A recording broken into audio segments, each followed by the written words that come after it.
You don't know any of the questions. No, I didn't listen to you. You told them. I tried to tell you. I tried to even send them to you. No, you did not. What I did? I thought I texted No, you. you did not. I don't know. You didn't. Then I guess let's get going in it. I do think it's very fitting that this is how we're doing this. Going to see Jerry Seinfeld. So, you know, he used to do that driving in cars with drinking coffee with comedians and the whatever that they did online, and they always had they would ride in cars. So we're showing off this 2021. I do know carpool karaoke. I did carpool karaoke. If you want to do that. We are showing off this awesome 2021 Explorer that has kids stuff all over in the back. Just some goggles. Goggles and tons of candy that John and Charlotte have left. Yeah, so I figured like this would be an easy little way to create something. And I always tell you all the time when we do road trips, you know, we should record this. We should really talk about this. And I always get well, I called you out on it. We're going to actually do it now. So I hope you're excited. I'm so excited. Yeah, everything's all safe and done and all that kind of stuff. So we're just driving and talking. So we this June 23rd will be our 17th wedding anniversary. Yes. That's correct? Yes. It's crazy to think that 17 years is kind of come and gone like it has. We've known each other for a lot longer than that. Yeah. You know, so it's just, like I said, it's just kind of wild that we're getting into this. So kind of the first question that I wanted to ask was, what, over these 17 years, what have you discovered? What do we do well together? Like things that I kind of wrote down were like cooking and chores and parenting and all that. But what are some things that you think we do well together?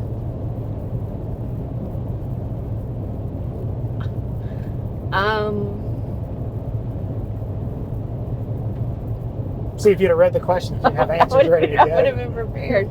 Gosh, I don't know. I didn't expect them to be like questions I really had to think about. Oh, yeah. I think we.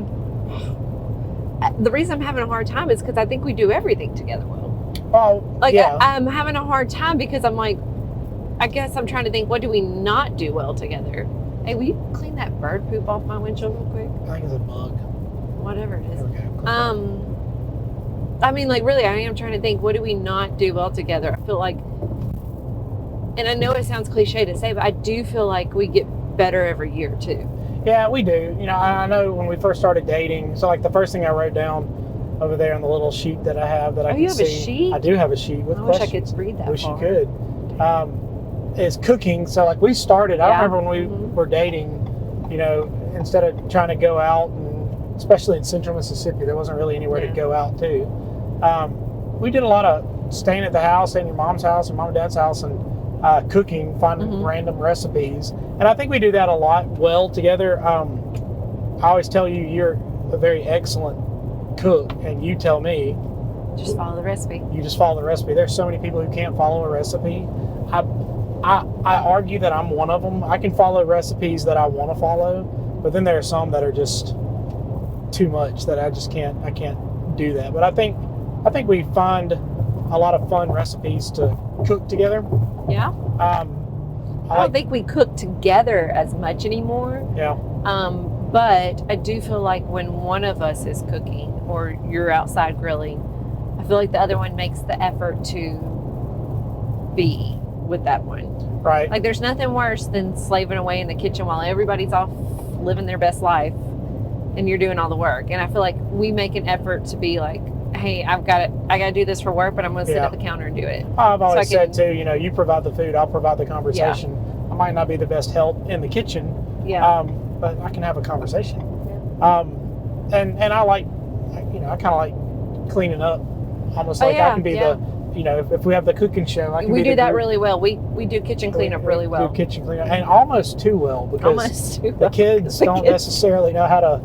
They clear the table. Yeah. They wipe the table off. What about like chores? Do you think we do chores well together? We make the bed together every day. We do make the bed together every day. I was not a bed maker growing up. My mom and my dad would have liked me to, but I didn't. You were saying just a little while ago, you made your bed all the time growing up. Oh yeah, I can't stand an unmade bed. I can't stand it. It's like, it's just, everything else is fine, and then with an unmade bed. My world will be falling apart if my bed is not made. And you're not lying there. I'm being completely honest. There are Sunday mornings, we're sitting in church, and you'll sit there and you'll look, you're like, the bed's still not made. Not anymore, because if that happens, I get up earlier the next time so that I have time to make sure the bed is made. Yeah. So, but I think some of the chores around the house, we're incorporating the kids doing their bingo thing. They're learning how to vacuum, learning how to pick up their room, all that kind of stuff. What about parenting? I think a lot of parents can beat themselves up, and I think we do as well, thinking that we do an excellent job, and then the other half of the time is we have no idea what we're doing it wrong. I think kind of building the plane as we're flying it as parents, I think we do okay together. I think we do a good job. I think we're a good balance, because where I'm a little bit more lenient on some things, you'll stand firm. And I can't tell you how many times I say, oh, like anything technology related. Can I have more time on this device? Can I buy this video game? You have to ask Daddy about that. Yeah. I don't know anything about that. That's not even a way to just get out of it. I really don't know. You can't even turn the TV on, right? I really don't know how. But I feel like that's a good team that I can just divert to you and be like, well, you gotta ask Daddy about that. Yeah. And so I like how a lot of the domestic things, the everyday items, we're kind of arm in arm together, even on the aspects of the world where we're not in it together, we're at least partnering on it. But one of the things that I was always very thankful for that you and I have is kind of some common interests. I think a lot of our interests overlap, even if you're not the biggest fan of X, Y, or Z. We can find some kind of commonality in it. I like our travels. Yes. And I like how we've been very intentional about road trips like we're doing right now. I was telling you the other day I was itching for a road trip. Yeah, I told you, just hold on. I know, and now here we are. But even kind of spreading that out and teaching our children how to be travelers. I like the fact that we've got them their little rolly suitcase, their little, their carry-on that they can have. They carry their backpacks, they have their headphones, and how many times we say, hey, will you carry this? No. You can't. If you don't carry it, you don't take it. It's on you. That's what you got to do. But I do like that, how intentional we are with our travels. We tend to do, like when we went to Baltimore and DC and Nashville and all that, we tend to always try to mix some sort of food, some sort of educational something, and not like NPR, PBS, but like a museum, some sort of art something, some sort of athletic something.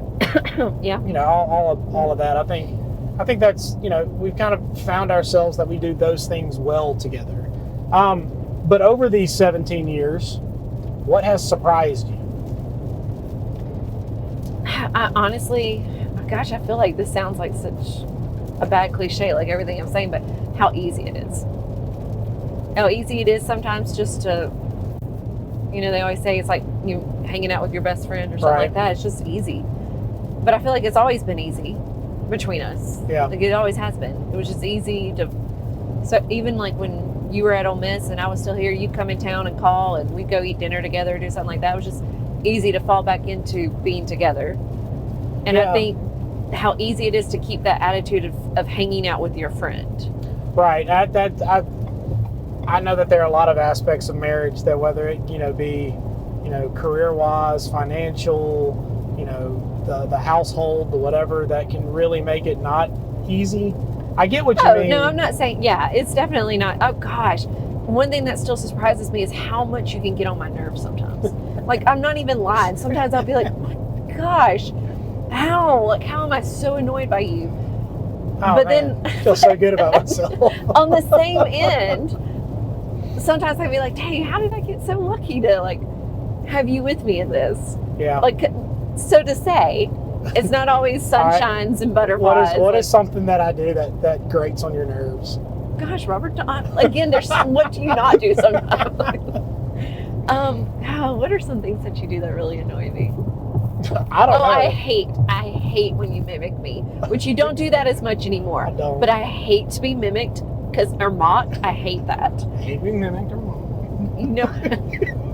Gosh, it hurts again. Yeah. You don't do that as much. You were bad about that when we first got married, and I kept telling you how much I could not stand that. That was a work in progress. And you caught on. You did catch on. You don't do it as much anymore. But if you do, then it's just like, immediately that firewall goes up. Yeah. And I think, lots of people know exactly what buttons to push and when to go there and all that kind of stuff. I don't know. It's just little things. Sometimes I'll just be fuming and muttering under my breath about something, just like, but so to say there are days where it's a struggle, and there are days when we definitely do not agree on things. But I think the thing that makes it easy, would be the routine. And I think that it was intentionally set up to where we didn't force a routine. We kind of fell into the rhythm. Well, also I think what makes it easy is knowing at the end of the day that we can trust each other. Yeah. That you're not doing something if you do something that hurts me, not breaks my heart or anything, but you're I'm upset, my feelings have been hurt, something like that, I know it wasn't intentional. Right. If I'm feeling like the other day when I got so upset and I told Charlotte, at least you acknowledge that you see me struggling. At least you look, because you and John were off in your own world and I was struggling hard that day. I know you're not doing it intentionally. I know you're not going, oh, hope she has a fun time handling all that. Hope you enjoy it. I hope you enjoy that. I think it's what makes it easy is trusting that we are a team. Yeah, and I think that's the best part. What hasn't surprised you? How easy it's been. So yeah, it's kind of at the same time. It's been, like I said. I mean, even back in high school and junior high, we always had that relationship of just bouncing off of each other ideas and comments and things like. And I think it's always just been so easy. It's always just been a natural rhythm that we fell into. And if you had listened to me when I had a crush on you in 9th grade, think about what we could have saved ourselves. God, you're so lucky that you got to end up with your crush. Again, let me remind myself how lucky I am. It's one of those moments. I think one of the things that surprises me is how, when we were talking about that rhythm, is how if you've ever worked with a partner on something, I always say I'm a department of one. Every Sunday night, I take the communications department out to dinner, and they all love me because it's just me. But when you work with a partner or you're working with a team, when everybody's not on the same page, it throws that rhythm off. Yeah. But also, too, when you're trying to move to that next thing, when there's that natural sense of it's time to move on, you almost get lucky when everybody's ready to move to that next step at the same time. I don't know. I know exactly. It's all a God thing, but the fact when we were ready to make a change in my job and go from working at the newspaper to turning into an educator, and then when we were both ready at the same time to start a family, and then when we were ready to welcome the second child into the family, and then all the little changes that were actually really big changes at the same time, knowing, no, I'm planning to go off this way, and if you do that, it's not going to let me, so we need to not do that. There's a lot of people that happens to, and it's real, and so they have to wait on each other. I think what surprised me is that when we make big movements, that those big movements have kind of been in sync together. Yeah. And then also kind of one of the things that hasn't surprised me. It's getting really dark. Should we take our sunglasses? Yeah, I guess we can. When we do make those changes, that what hasn't surprised me is the fact that, look at us both putting on our glasses. I was trying to read your notes from here, sorry. It's that, we're kind of there together, and it's kind of what you were saying earlier. What little daily joys do you find yourself loving 17 years about in? You? Just about the life, about, being a mom, being a wife, being, just our life. What daily joys do you have that you almost take for granted, but you're glad that's here? Gosh, there's just too many. It's one of those, who was it, Matt Chandler, that said? Probably. We love Matt Chandler. The common joys and all that there's little things that you do take for granted that you don't think about. And I just feel like that's so many things, from, talking to the kids in the morning, and Charlotte sent me a message today asking when I was going to be back from working out, so I just picked up the phone to call her and tell her. Yeah. And then she was getting on the phone. She's like, "Okay, I'll see you in just a minute, Mama." And I was like, "Gosh, just her voice, just her voice gets me." And I guess John, how touchy feely he is all the time. Like he's probably gonna kill us down the road for saying this, but he really is such a mama's boy. Why would he kill you for saying that? Because if his friends ever decide to listen to this little thing, he tells his friends that he's a mama's boy. Yeah, he very much is, and it is. He does act one way when it's just you and him, but then he pretends to be so much older. Which I don't ever want him to grow out of that. I want him to kind of stay. And Charlotte kind of does the same thing, where it's that natural, like putting on an old pair of shoes, kind of just at home, and then when we're in public, you got to, almost play a role. But how do you develop yourself in there? Yeah. I'll tell you this, and I know that we were both kind of complaining about this earlier. We both had situations, be it pregnancies or just giving birth or tennis elbow or whatever. Mm-hmm. I like the fact that I'm 39 and I can still move. Yeah. I like getting to work out. I mean, I'm not 39, but yeah. Yeah. You're so much younger than me. We graduated the same year, and you're still my age. Not your age yet. I like being able to move. I like being able to. I don't take that for granted. I like working out. I love walking the dogs every day. Yeah. Like I always think this is good for, like, it's good exercise for them, but it's a mental stimulation for a dog to go on a walk. And I'm like, this is my mental relaxation. It's that 50 minutes that I walk dogs is just. It's just you. It's just me. Out of it. And you always fuss at me for not taking my phone, and I'm like, but I don't want my phone. Safety thing. I know. What are some things that you could live without? The daily, everyday little things that you could just be like, I really could just do without that. Gosh, I wish I could. At the same time, I wish I could do without working out. I wish I could do it. No, I do like working. I hate that I always feel like I run out of time every day. Right. Every day I start the day off with a plan, and I stick with the plan, and the plan should give me lots of free time at the end of the day, and I never have it. I never have it. That's one of those surprising things that everybody's so surprised. I just don't have enough time. I never have enough time. Everybody complains. Everything I want to get done.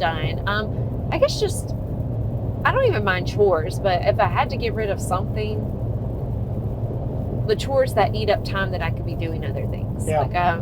And like I said, I don't even mind them. I mean, we have a pretty good schedule for chores at the house, so it's not like I'm ever overwhelmed by one thing. I mean, of course, if I get off schedule, then I am. Right. But, I guess just stuff like that. I mean, I don't know. I'm pretty happy with everything in my life right now. That's good.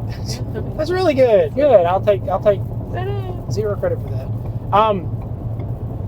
Even though we have, we're a pretty happy life on a daily thing. We're about to hit some rain. I was going to say, this is why it was getting darker. What are some of the anxieties that what do they say now, that live rent-free in your head? What are some of the daily anxieties or worries that you have that you, almost can't do anything about, but still it just consistently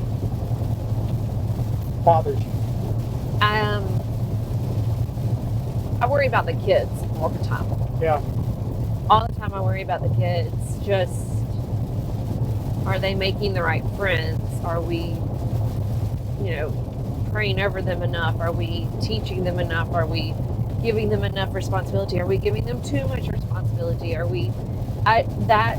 Those anxieties are always with me. And it's one of those things that you do try and let go of, and they're doing fine, and this is how they grow, this is how they learn, and they have to make mistakes. But I think that's just a natural thing of a parent, is you will always worry about that. Like, you'll always have that anxiety. I hope that's normal. Yeah, no, I remember when they were little, and always get those catastrophic worries. Like, you're giving a bath, you're giving the baby a bath, right? What all could go wrong? What all could go wrong? Yes. Or, the first night we had Charlotte, we had that angel monitor. And it kept going off. And it kept going off. And we thought it was broken. And I was like, oh my gosh. But it wasn't. She really wasn't breathing. She was just stopped breathing because she had to get, she had sleep apnea, baby apnea, whatever it was, with her adenoids and all. I mean, but I was just like, I think finally we just unplugged it. We just unplugged it. We were like, she'll be fine. She's fine. She's fine. But it's those crazy, catastrophic worries that you can't do anything about. Yeah, I know, but you still worry about them. But it's there, and that's where we talk a lot about in our circle of control and our circle of influence. When you spend your stress dollars on things you can't control, and you try to fix those, you're not taking care of the things that you can control, and then all of that gets out of whack. You know, Charlotte's 13, so I know that in the next now to 10 years, you know, we look back at the time, you know, we were 22 when we got married. Yeah. So, you know, you look at the joys that will be coming our way, but then also the real heartbreaks that'll be coming our way. And everybody experiences real heartbreak, and you need it.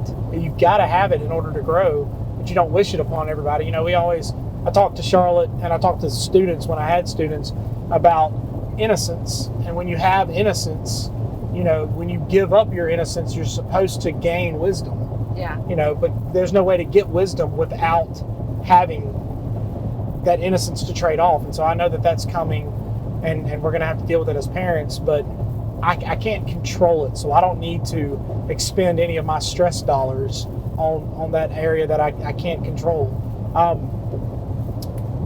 So we're talking about Charlotte, talking about John. We got a 13-year-old, we got a 10-year-old.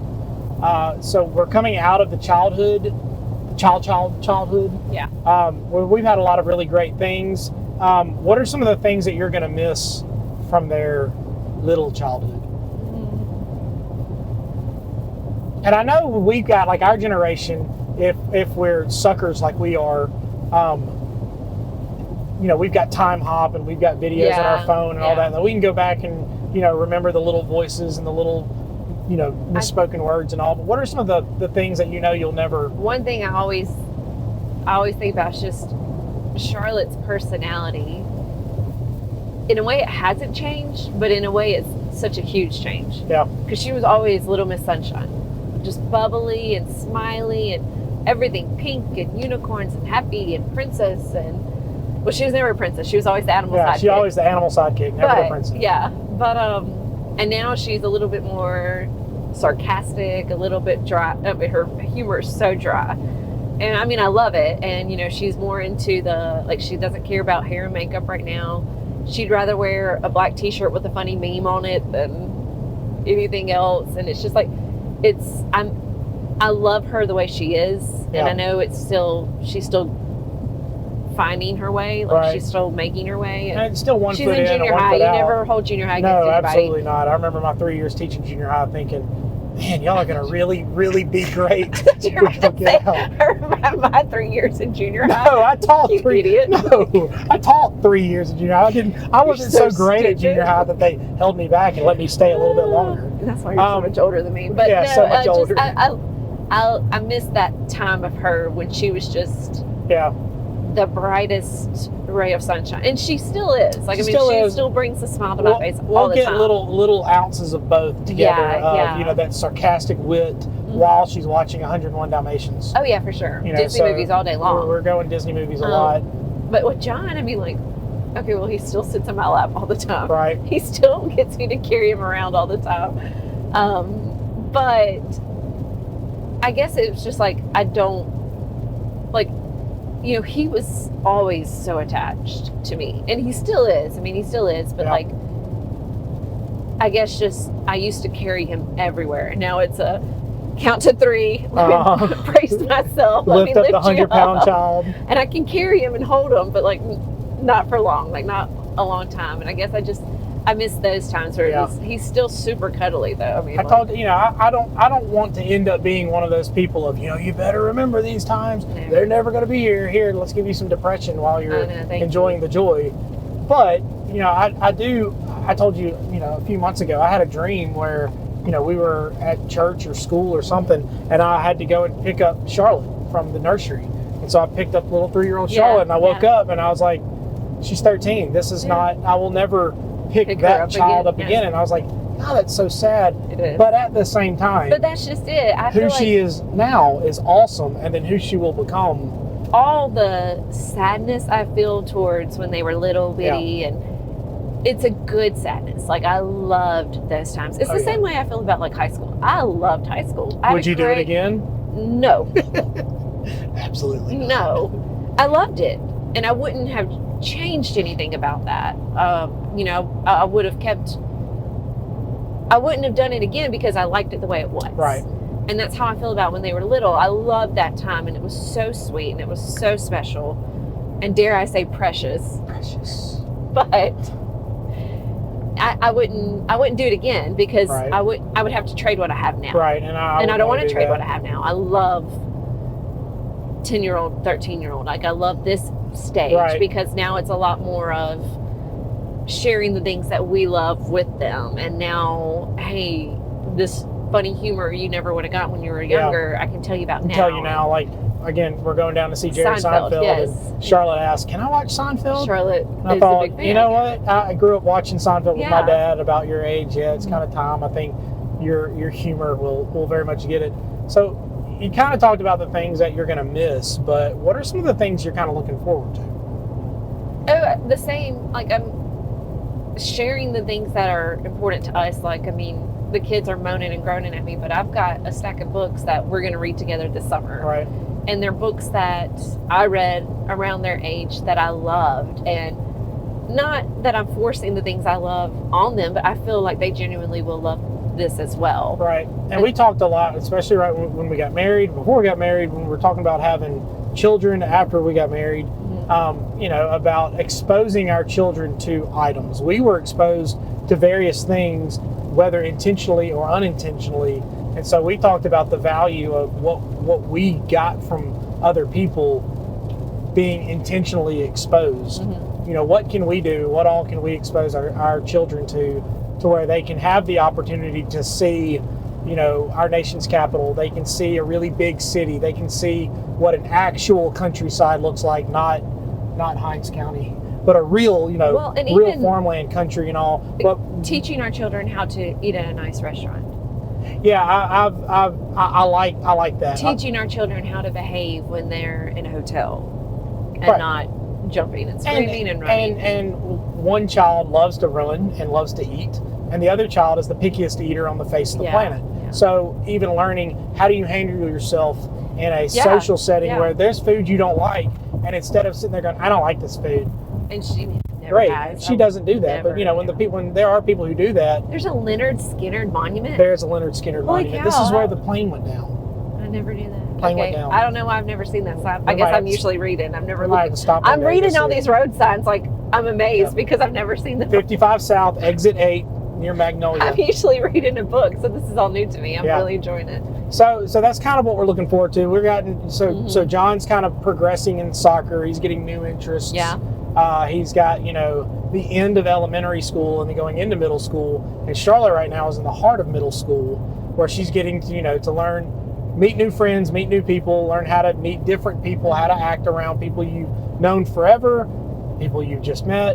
But she's also getting involved in one of the school's, you know, performance show choir, to where she gets to be part of a group that's, you know, requiring things of her. I've told her too, growing up, there's that little triangle that she's, you know, going to be held in the middle of when it comes to responsibility, when it comes to consequences, but then, or not consequences, responsibility, freedom, but then also accountability. You know, a lot of people like to say, well, it's consequences. It's not consequences. It's accountability. You are responsible for X, Y, and Z, and you need the freedom to do this. And if you do this, you gain more, but also that responsibility is very much on your shoulders, to where the good is good and the bad is bad, and you own both of it. Yeah. And it's not blue skies and sunshine all the time, since we just left the house watching and going to New Orleans watching Princess and the Frog. Yeah. You know, there's good and bad, and so it's not black and white. There's lots of shades of gray. So how do you manage yourself in that accountability? Where do you hold yourself? What is good for you? What are your standards? I think I told you the other day, I saw a Selena Gomez quote. Love some Selena Gomez, I guess. But she was talking about, you know, high maintenance girls. She said there's no problem with a girl who's high maintenance. You're not high maintenance when you have standards. Yeah. And I think that goes a lot of ways, not just with, you know, being a teenage to 30-year-old male or female, but also, you know, if you're picky, if you're building a house and you want it a certain way, it's your money, you're paying for it. Well, that's just a difficult person. No, they're not. Well, there's a standard difference in being picky and knowing what you want. Exactly. Being picky, I agree. Or I think more implies that you don't like what you see. Like, I don't like that, and I don't like that, and I don't like that. Whereas knowing what you want says, I want this. Yeah. I like that. It's more definitive. It's not. Yeah. And knowing what you want negative. doesn't allow you to settle. Yeah. I think that there's too many times that we settle and just think that it's okay to just settle. Hey, you can edit this part out, but real quick. Leonard Skinner died in a plane crash? Yeah, they had a plane crash and it killed, I believe, the lead singer or the guitarist, one of the Van Zandt brothers. Right. He's not a real person. That's a band. Okay. I'm not editing this out. Please do. This is great. Please do. I'm serious, because I really didn't know. Okay. I really didn't know. Please edit that out. I'm going to straight leave that in there. Or please. This is brilliant. People are going to like laugh at me. Okay, anyway, keep going. All right. We didn't stop to edit right there. So we've been talking about, our 10-year-old and our 13-year-old and all that kind of stuff. So we've got this summer, our schools, we have that modified calendar, so we don't have a 9-week summer or an 8-week summer. We've kind of got it just a little bit shorter. So, we've got one trip to the beach planned. I've got to work this summer, VBS, all that kind of stuff. I've got 2 trips. You've got 2 trips. That's right, because some of us have more. What does this next year have in store for us with a future 8th grader, a future 5th grader, and then how do you even start planning for those things? Because Mike Tyson said, everybody's got a plan until you get punched in the mouth. So how do we start planning? That's how I felt when I got cornered about doing PTO stuff again. I had a plan, and I got punched in the mouth, and now I'm on all these other... Not to call out Greg Nora or anything. Not to call him out, but don't ever get stuck in a room with them, because you'll leave as chairs of all kinds of committee. 2 or 3 of them. I guess that's just it. Like 5th grade. I mean, I'll be at the school a lot because of all that, but it's the year that they really start kind of weaning them off of parent involvement as much. Yeah. So in the classroom itself, he's going to be on his own a lot more. Right. He's going to be. That's a big year. I feel like 5th grade is a big year. It's where you kind of stop being not that he was babied in 4th grade, but I feel like 5th grade is where they really start that accountability. They're preparing them for 6th grade and leaving elementary school behind and all that kind of stuff. And 8th grade, I keep telling Charlotte, I'm like, hey, just make it through. I kept telling her, make it through 7th grade. Yeah. Just make it through 7th grade. 8th grade is going to be so much better. And I hope it is a really great year for her. I feel like 8th grade is where I started to find my group of friends and where I started to kind of find myself. And that's one of the main things we've always told the kids, but especially Charlotte with having such a unique personality, is don't change who you are to make friends.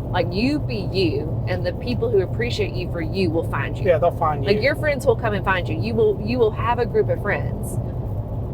You don't have to go running after people. And so I'm kind of hoping this year is the year that you hit the nail on the head. She does have very much a very unique personality, but it's not a generic personality. I think so many times, in the hustle and bustle of childhood and parenting's trying to help with children, if we could just be normal, if we can just have a traditional fill in the blank, if it can just be the typical whatever, it might be fine now and it might work for a decade, but how many of our superheroes, how many of our leaders, how many CEOs, how many inventors, how many whatever were so very atypical. They were nowhere near. I didn't know where your water had gone. I was like, your water had disappeared. Yeah. I was just wondering. But they were nowhere near generic. They were very unique. And so I think that's, like you said, if you can survive 7th grade. 8th grade was great for me. I loved 8th grade. I did. I love 8th grade. And I think it's going to be a good year for her. I'm so excited for her to be a part of Ambassadors. Not that I ever wanted her to pursue show choir, because that was always your thing, not mine. But because she's going to be with a lot of her friends. I didn't know I was supposed to say that. She's going to be with a whole group of friends now. Yeah. And I'm really excited about that. Yep. And then I think too, planning, after school stuff that's not even involved with the academic calendar, trips, which is now where our way of traveling that we've done for almost 10 years is heading into that realm of adjusted.